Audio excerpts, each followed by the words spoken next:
रतन टाटा भारत के बहुमूल्य नवरत्न हैं। उन्हें कौन नहीं जानता। उनके द्वारा किए गए अनेकों काम, चाहे वो देश के लिए हो या जनता के लिए, सदैव ही सराहनीय रहा है। क्या हमने कभी ये सोचा भी होगा कि उनको भी कभी जान से मारने की धमकी मिली होगी? जी हाँ, मैं सच कह रहा हूँ। तो चलिए जानते हैं क्या है वो वाकया। नमस्कार दोस्तों, मेरा नाम शशि है और आप सबका स्वागत है मेरे चैनल न्यूज़ विद शशि में। तो चलिए इस वीडियो को शुरू करते हैं।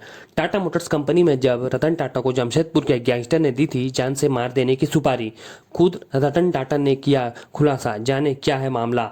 टाटा सन्स के एमिरेट्स चेयरमैन रतन टाटा को वैसे तो उनके बिजनेस, उनके ज्ञान और उनके निर्णय लेने की क्षमता के लिए जाना जाता है। रतन टाटा के कई फैसले लोगों को नागवार होते रहते हैं, लेकिन वह फैसले बाद में चलकर काफ़ी अहम साबित होते हैं। ऐसे ही एक फैसला का जिक्र रतन टाटा ने कोलंबिया बिजनेस स्कूल में दिए गए भाषण में किया है।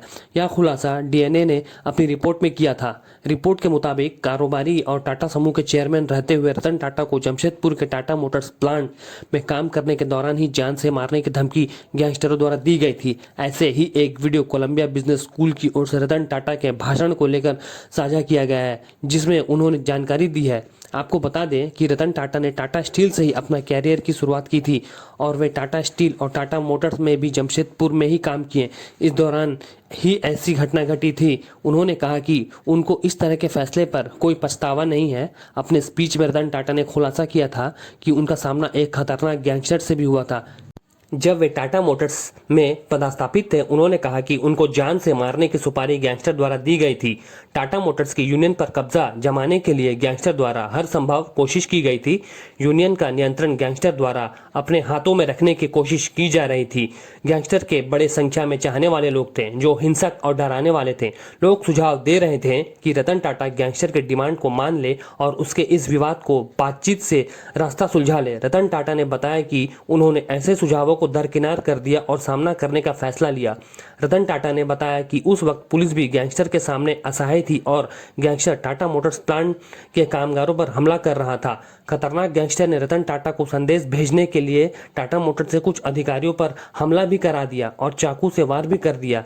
गैंगस्टर से लगातार धमकियां मिलने के बाद भी रतन टाटा ने झुकने से इनकार कर दिया।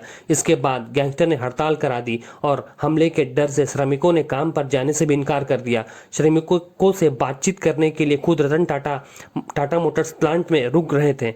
उन्होंने टाटा मोटर्स के सारे कर्मचारियों के लिए बोनस की घोषणा कर दी, जिसके बाद हड़ताल समाप्त हो पाई। इसके बाद गैंगस्टर के खिलाफ लड़ाई लड़ी गई और अंततः पुलिस ने उसको पकड़ने में सफलता पाई। जेल से बाहर आने के बाद उक्त गैंगस्टर ने रतन टाटा को मरवाने की सुपारी दी। फिर सभी ने रतन टाटा को उसे समझौता करने का सुझाव दिया, लेकिन वे नहीं माने। इसके बाद गैंगस्टर को टाटा मोटर्स के श्रमिकों ने चुनाव में ही हरा दिया। रतन टाटा को गैंगस्टर से निपटने में काफ़ी कठिन समय से गुजरना पड़ा था, लेकिन उनका मानना है कि उन्होंने इसे किसी अन्य तरीके से संभालने की कोशिश नहीं की।